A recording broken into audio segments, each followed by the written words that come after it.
is there any point in trying to apply for those jobs? Has anybody got a question that they would like to ask? Elizabeth. Hello, I'm a returner, but not from parental leave, from illness. So I have that kind of additional bit in that I think people still have a concern that I'm a risk or a weak link, even though I had really high profile roles before and have kind of tried to keep my finger in a little bit during that time. So my question is, these days, given that recruitment is so kind of dependent on ATS, I hate saying ATS system, it's like saying ATM machine, but you know, the ATS, the automated CV reviews and everything, it feels like those systems are impossible to get through if you've got any form of unconventionality in your CV or anything that isn't, I was doing the exact job that you are looking for last week. So is there any point in trying to apply for those jobs, or is it just, you know, kicking yourself more while you're down, focus more on the ones which are, you know, humans reviewing them, network and so on? Yeah, thank you. Well, I hope you're feeling better, and thank you very much for sharing that.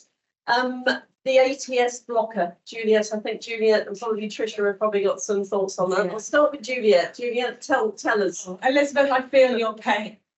It's an absolute shocker, and lots of the big organisations, they also hate their ATS systems. Interesting. And they're antiquated and they're looking to invest in new ones. My advice to you would be get up, get out, get going.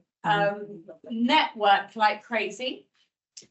80% of jobs are found through network. So I would network. I would still apply to the ATSs, but don't expect a reply.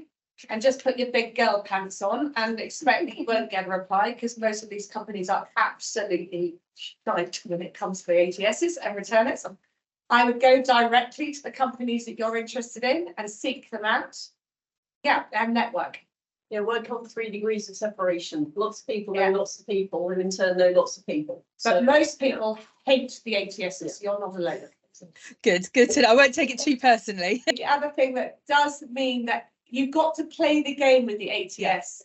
So if your CV is not written the way an ATS responds to it, then you will get spat out.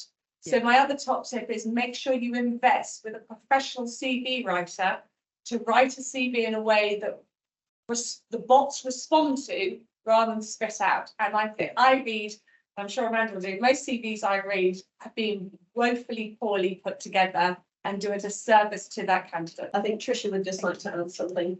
I'd agree with everything that Juliet has said, but I'd also add that these days with LinkedIn, it's probably worth checking who else is working in the organisation that you're at and seeing if you can make a sort of connection on that way, find a way in. Certainly often the job roles will have a person to talk to prior to putting your application in. So really do make use of those opportunities.